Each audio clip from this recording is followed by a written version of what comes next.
Okay, Common and Gaming. I'm going to read from a book, the second story of a book, and this is day 2, 11 Days of Remembrance. Alright. Hitler's corny, a U.S. secret agent.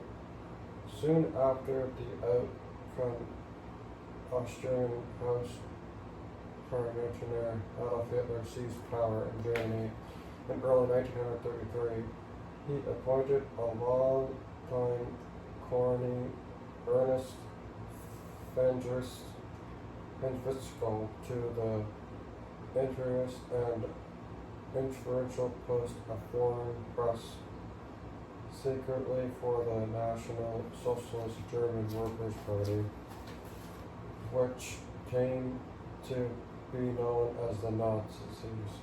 The hunky 6'4" Henkel Fischel was called Putzi, meaning little fellow.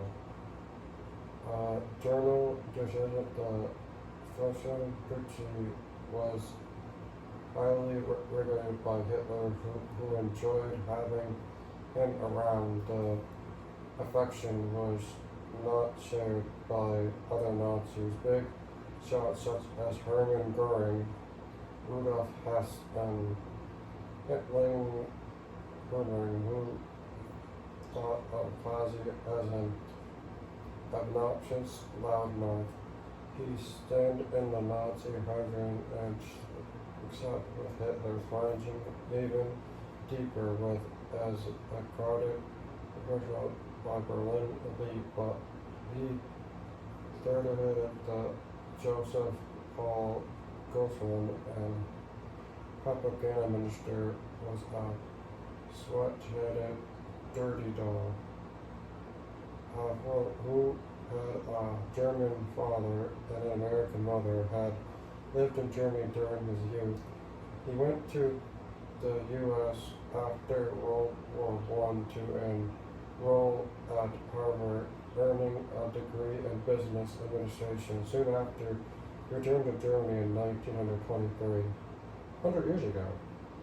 Pazzi became head of the fast-rising Central politician named Adolf Hitler, who had changed his name from Schuckelberger, his unmarried mother's Kogan name.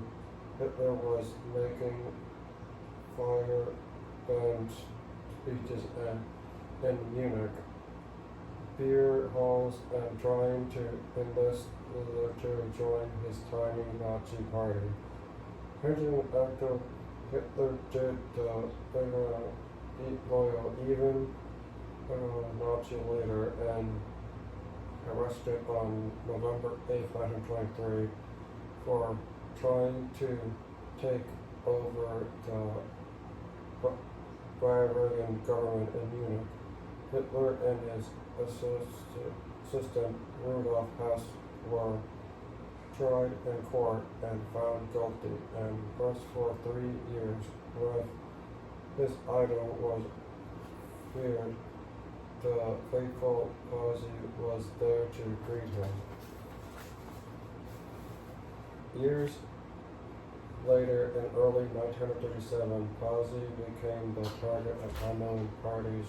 No doubt knew Hitler and world scenario apparently led him to get rid of the nuisance with the big mouth. He was handed sealed orders repeated signed by Hitler and told that Führer wanted him to open the envelope only after Pazzi was adrift in an airplane that was waiting for him at a Berlin airport. It spoke regardless of Pazzi's deep devotion to the Führer that without question he boarded the airplane.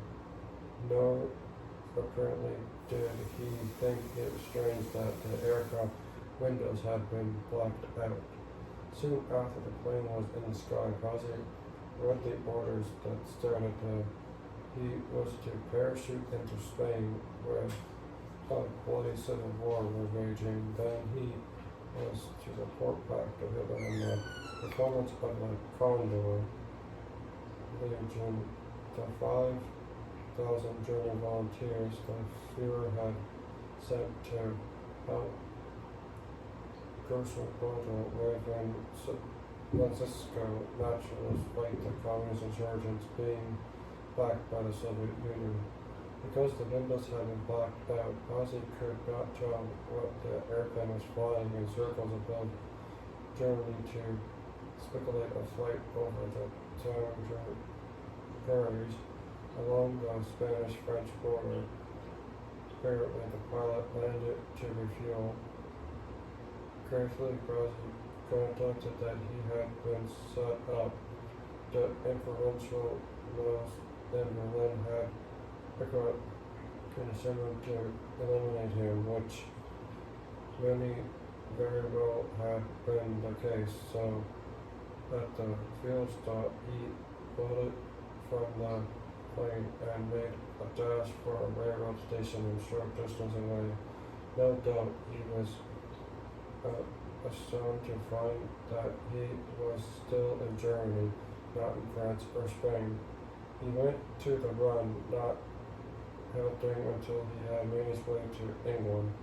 Ozzy's defection soon became known to the Imperial Secret Service, and a few after reaching England, General Hermann Göring, chief of the Luftwaffe, and a number of men in the Nazi totem pole sent him a letter.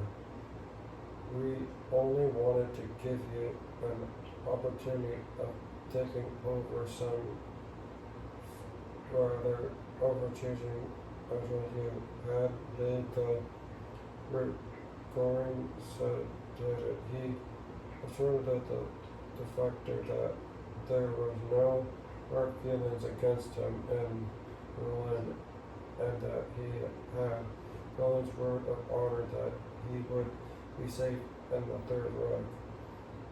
Ozzy had no intention of accepting Berlin's word of honor, and absolutely undergo with the Anglo-Americans. A few weeks later, he arrived in the U.S. escorted by secret agents, and he was held integral at Bush Hill, an estate in the Virginia countryside, not far from Washington, where he lived quite comfortably. After Hitler declared war on the U.S., 3 days after the Japanese launched a sneak attack against Pearl Harbor, Hawaii, on December 7, 1941, Rembwrmce became deeply involved in the outward secret mission for his host country, propaganda and psychological warfare in Washington. Rebel at Bush to consult the German upheld their schemes against Hitler and the Third Reich might improve or later. Ozzy had become such a deep underground in his propaganda campaign against his homeland that he had even taken the White House and to President Franklin D. Roosevelt. This had become one of the few individuals who was an accomplice of the leaders of both Germany and the U.S. Ozzy remained a guest of the U.S. government throughout the global war. His intelligence and keynotes of thinking process of the Nazis, media background, gave him a stage advice on how to press the U.S. propaganda against his old pal Adolf Hitler. So that's the end of that story. I'll read the next story tomorrow. And I am thankful for me being free to read that book and to make my YouTube videos. And I remember for my freedom.